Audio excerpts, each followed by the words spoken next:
اللہ کے رسول حضرت محمد مصطفیٰ صلی اللہ علیہ وآلہ وسلم بار بار امام حسین کو بلند کر کے دنیا کو یہ بتاتے تھے کہ یہ حسین مجھ سے ہے اور میں اس حسین سے۔ اے لوگو، اگر اس حسین پہ کوئی مشکل وقت آ جائے اور یہ تم سے مدد طلب کرے تو اس کا ساتھ دینا، کیونکہ یہ جنت کے جوانوں کا سردار ہے، میرا خون ہے، میری اولاد ہے۔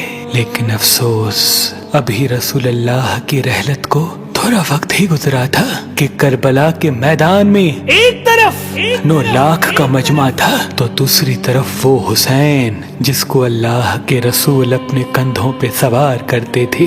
امام حسین علیہ السلام اپنے نانا کی امت سے بار بار کہتے رہے کہ کیوں میرا رستہ روکا ہے؟ اے لوگو، پہچانو، میں تمہارے نبی کا نواسا ہوں۔ کیوں 3 دن سے میرے بچوں کو پیاسا رکھا ہے؟ کیوں میرے عزیز و اقارب کو شہید کیا ہے؟ بتاؤ، کیا میں نے رسول اللہ کی شریعت میں ترامیم کی ہے؟ کسی انسان کا حق کھایا ہے؟ کسی انسان پہ ظلم کیا ہے؟ اتنے میں فوج یزید ایک آواز میں کہنے لگی، اے حسین، ہم سب تجھے تیرے بابا علی کے بغض میں قتل کر رہے ہیں تاکہ یزید ہماری جھولیاں دولت سے بھر دے۔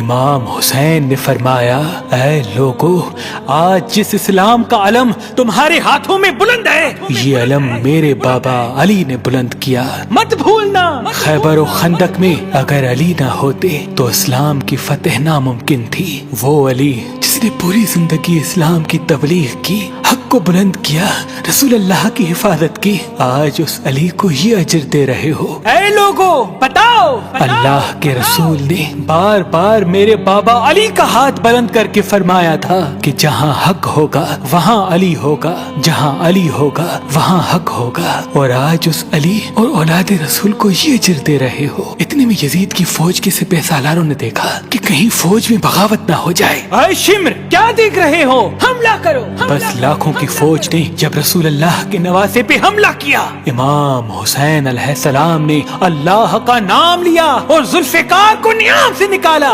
تاریخ گواہ ہے، ایک طرف لاکھوں کا مجمع اور ایک طرف 3 دن کا بھوکا پیاسا حسین ابن علی۔ زمین پہ اس طرح کی جنگ پہلے کبھی نہیں دیکھی تھی کہ ایک تنہا انسان لاکھوں کے مجمع کو اس طرح سے فنار کر رہا ہے کہ فوج اشکیا واپس پلٹ کے بھاگنے لگی۔ امام حسین فوج یزید سے مخاطب ہو کے فرماتے ہیں، آؤ، 3 دن کے بھوکے کی جنگ دیکھو، 3 دن کے پیاسے کی جنگ دیکھو، رسول کے اس نواسے کی جنگ دیکھو، اس کی جنگ دیکھو جس کا جوان بھائی مارا گیا، جس کے جوان بیٹے کو نظروں کے سامنے قتل کیا گیا، جس نے اپنے ہی ہاتھوں سے اپنے بچے کی قبر بنائی۔ امام حسین شیر کی طرح فوج یزید سے لڑ رہے ہیں۔ اتنے میں آواز غیب آتی ہے، حسین، تیرا اللہ تجھ سے راضی ہوا۔ بس اس صدا کا سننا تھا، امام حسین علیہ السلام نے اپنی ذوالفقار کو تھام لیا۔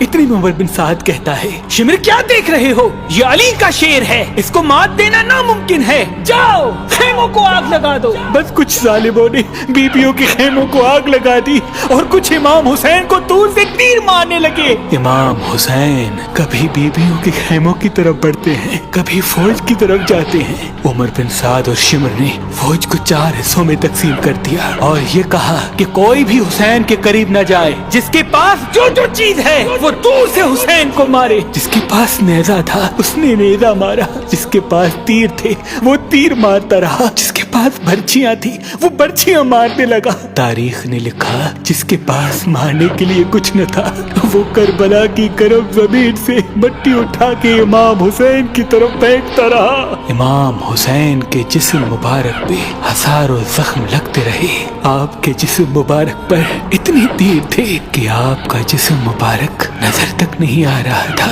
بس جیسے ہی نواسا رسول گھوڑے کی سین سے زمین پہ آتے ہیں، فوج یزید جھومنا شروع کر دیتی ہے، لیکن اتنے میں وہ گھوڑا جس پہ آپ سواری کیا کرتے تھے وہ امام حسین کے چاروں طرف گھومنا شروع کر دیتا ہے تاکہ ان تیروں سے میں اپنے آقا حسین کو بچا لوں۔ وہ گھوڑا دوڑ ہی رہا تھا، اتنے میں عمر بن سعد نے کہا اے لوگو رکو، میں نے اپنی آنکھوں سے دیکھا تھا اس گھوڑے پہ اللہ کے رسول سواری کرتے تھے، کہیں تیر اس گھوڑے کو نہ لگے، اور یوں تیروں کو چلانا بند کیا گیا۔ افسوس ہے ان لوگوں کو اس گھوڑے کا تو احترام معلوم تھا جس پہ رسول اللہ سواری کیا کرتے تھے، لیکن اس حسین کا احترام بھول چکے جن کو اپنے کندھوں پہ سوار کر کے امت کو دکھایا کرتے تھے۔ بس امام حسین علیہ السلام زمین کربلا پہ اپنا سر رکھ کے اللہ کا شکر کر رہے ہیں، اور وہاں فوج یزید کے مختلف سپاہی امام حسین کا سر کاٹنے کے لیے قریب آتے ہیں۔ جو بھی قریب آ کے امام حسین کے سر کو دیکھے تو اسے امام حسین کے چہرے میں رسول اللہ کا چہرہ نظر آئے اور وہ چیخ کے دور چلا جائے۔ اتنے میں شمر کہنے لگا یہ کام مجھ سے ہی ہونا ہے۔ جیسے ہی شمر نے خنجر امام حسین کے گلے پہ رکھا تو وہ دیکھے امام حسین کے لب ہل رہے ہیں۔ اس نے سوچا ہم نے حسین کا پورا خاندان قتل کر دیا، 3 دن تک حسین کے بچوں کو پیاسا رکھا، شاید حسین ہمیں بد دعا دے رہے ہوں گے۔ سننے کے لیے کان قریب کرے تو کیا سنے، امام حسین علیہ السلام اللہ کی دربار میں اللہ کی نعمتوں کا شکر کر رہے ہیں کہ اے اللہ تیرا شکر ہے کہ اس عظیم امتحان کے لیے تو نے اس حسین کو چنا۔ اتنے میں امام حسین نے آنکھیں کھولی اور شمر سے کہا اے شمر کیا تو نہیں جانتا میں رسول اللہ کا نواسا ہوں، جنت کا سردار ہوں، حق پہ ہوں، بے جرم ہوں۔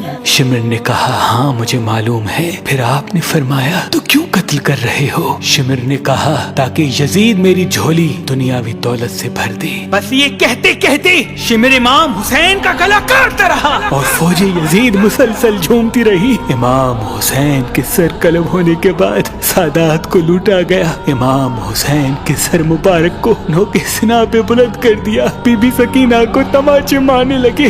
رسول اللہ کی نواسیوں کے سروں سے چادر کو لوٹ لیا اور امام حسین کے جسم مبارک کی توہین کرنے لگے۔ تاریخ نے لکھا امام حسین کے جسم پر جو جو چیزیں تھیں ان کو لوٹنے لگے۔ اتنے میں ایک شخص امام حسین کے جسم کے قریب آیا۔ امام حسین کے ہاتھ میں ایک انگوٹھی پہنی تھی، اتارنے کی کوشش کی نہ اتری، وہ انگلی کاٹ کے انگوٹھی لے گیا۔ آپ کے جسم مبارک کو رسیوں سے باندھ کے کربلا کی گرم زمین پہ ادھر سے ادھر پھرایا گیا۔ اتنے میں عمر بن سعد نے کہا اے شمر حسین اور اس کے ساتھیوں کی لاش کا وہ حشر کرتے ہیں کہ رہتی دنیا تک کوئی بھی یزید کے خلاف آواز نہ اٹھائے، سب کے جسم سے سروں کو کاٹ لو اور سب کی لاشوں کو پامال کر دو۔